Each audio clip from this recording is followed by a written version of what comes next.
കരടി വന്നാൽ എന്ത് ചെയ്യും അല്ലേ പറഞ്ഞുതരാം. ആദ്യം ഞാൻ ഈ തോക്ക് ഇങ്ങനെ വലിച്ചെറിയും. എന്നിട്ട് വെറും കൈയോടെ ഞാൻ കരടിയുടെ മുമ്പിലേക്ക് ഇങ്ങനെ നടന്നു ചെല്ലും. പിന്നെ അവിടെ ഒരു മൽപ്പിടുത്തമാണ്. ഈ ഉരുക്ക് മുഷ്ടി കൊണ്ട് ഞാൻ അതിനെ അടിച്ചുരുട്ടിയെടുത്ത് തോളിലിടും. എന്നിട്ട് കരടിക്കേശവന്റെ മുമ്പിലേക്ക് വലിച്ചെറിയും. എങ്ങനെയുണ്ട്? കൊണ്ടാടോ ഒറ്റ വെടി വെച്ചെന്നുണ്ടല്ലോ. ഒറ്റ വെടി.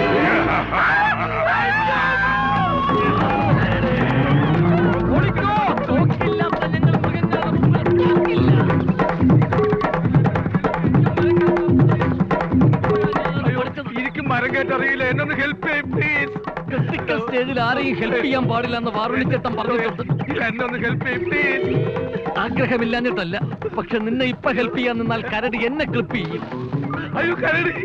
മല്ലനും മാധവനും കഥയിലെ മാധവനെ പോലെ ചത്തുകെടുക്കാം. ചവത്തെ കരടി ഒന്നും ചെയ്യില്ല.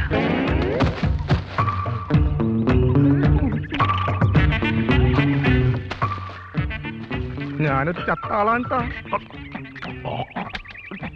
മല്ലനും മാധവന്റെ കഥ ഞാനും വായിച്ചിട്ടുണ്ട്. ആപത്തി സഹായിക്കാത്ത ചങ്ങാതി ചങ്ങാതിയല്ല, ഇല്ല മോളിലിരിക്കുന്ന വേട്ടത്തേണ്ടിയെ നമ്പരുത്.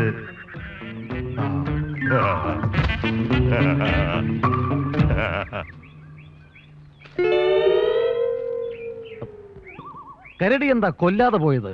അതിന് വിദ്യാഭ്യാസം ഉള്ളത് കൊണ്ട്. അത് മല്ലനും മാധവനും കഥ പഠിച്ചിട്ടുണ്ടെന്ന്. ആപത്തിൽ സഹായിക്കാത്ത തെണ്ടിയെ ഇനി വിശ്വസിക്കരുതെന്നും പറഞ്ഞു. ഓഹോ, കരടി വർത്തമാനം പറഞ്ഞു. എന്റെ അമ്മച്ചി സത്യം പറഞ്ഞു.